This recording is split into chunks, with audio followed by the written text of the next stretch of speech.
Hey everyone, this is a beautiful plot of land that we're looking at today. On the edge of the village of Oriahapo. We're right at the most southern point, right on the edge of the village. It's the last plot of regulated land. Sorry, it's the last plot of regulated land here on the southern side of the village. It comes with this little building. It measures 1,419 metres square in total, so it's about a third of an acre. And I own this place. I brought this place a while back. I did have a few ideas for it, but really I didn't really know exactly what I was going to do with this. I just love the location. It's the most beautiful spot in the village. It's got unblocked views. I don't know how well you can see. Well, I came here yesterday, was it the day before? Did some drone footage, so at least you can pick it up from that. But yeah, really beautiful views of the lake and the Rhodope Mountains there in the south. And yeah, it's just such a lovely plot. I think it probably comes up to these trees here in the middle of the screen, and I would say that the back of this building is probably the border. Well, I've been told that the building's included, but it's not on the plans. I actually went to the cadastral office the other day.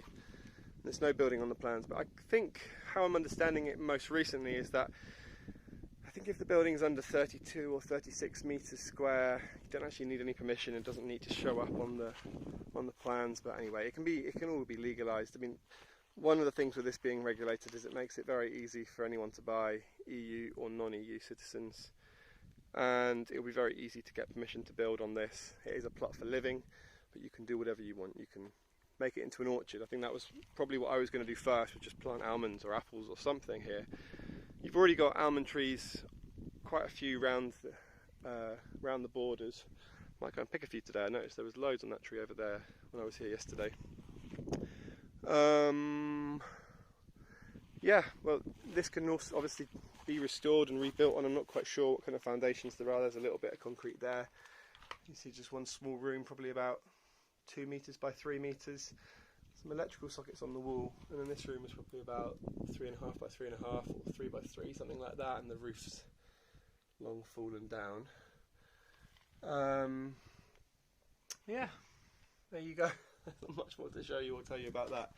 There was also what looks like a water meter down there, so I'm guessing at one point it was connected up to mains water and mains electric, and it shouldn't be too difficult to get that all switched on again. We are, yeah, like I said, the village of Oriahapo, and that's about a 15-minute drive to get to leva, which is your nearest town, where you've got decent shops and restaurants, and we've been using the schools there. You're about a 25-minute drive to get to Svilingrad or Harmanli, which are slightly bigger towns with a bit more choice. Half an hour to get to the Turkish border, about half an hour to get to the Greek border, and actually you can see Greece from here, where you're looking at these Rhodope Mountains in front of us down there. What's in the kind of centre of the screen is Bulgaria, but over here, these mountains to the left, that's actually Greece. If you were just a little bit higher up and looked in that direction, you'd be able to see into Turkey as well, probably from the top of that hill there. Beautiful forest over there. About a 5-minute walk to the centre of the village, where you've got 2 decent village shops, post office, you can get nice food in the village.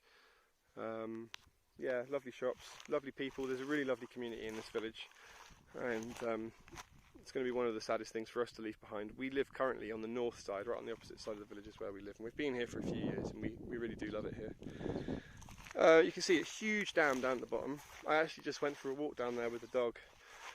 We parked up and just took a big walk down to that dam. It's so beautiful down there. And there's actually another one, I don't know if you can see it. Maybe if I walk over here, just see the back of the dam wall. There's another lake just there, nowhere near as big. But recently over the last year or two, they've been fixing these. They've made them look brand new. And they've been waiting for this one to fill up. And that looks to me like it's just about full now. So I imagine they're going to close this one and let that one fill up again. Hopefully by next summer there'll be some water in that one again. You've got a couple of derelict properties around you. There's one very fallen down derelict house over there, another one up behind over there. You've got one neighbour on this side, and the sheep, I don't know if you can see the sheep there. Those sheep are your nearest neighbours. You can hear them, hear their bells. But yeah, he's a nice guy. I was just chatting to him a minute ago. Yeah, what more can I tell you really? that's it. I think it kind of follows these fence posts all the way around. We've got some wide opening down there to get a tractor onto the land. It's quite uneven. I imagine it's been ploughed over at some point and used for growing crops. I always wanted to put a caravan on here, or put an A-frame, little cabin, a couple solar panels, maybe drill a borehole, just like a little off-grid property, some kind of retreat. Plant the rest of the land up with trees, create some shade.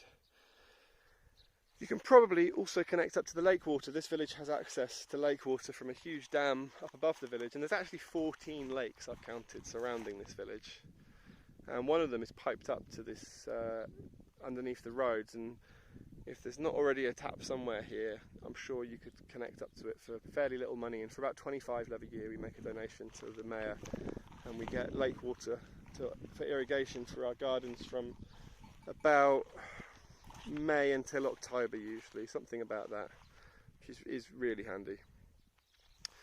Can't think of much else to say, so if you've got any questions, leave us a comment down below. Coming up today for 12,000 lev, or nearest offer. You can get in touch with us via Facebook or Instagram. I'm not really doing emails anymore. I'll leave my phone number as well in the description, and the best way to get hold of me is just to give me a call on WhatsApp on that number that I'll leave down below. Thanks so much for watching, guys, and as always, we will see you again soon in the next video.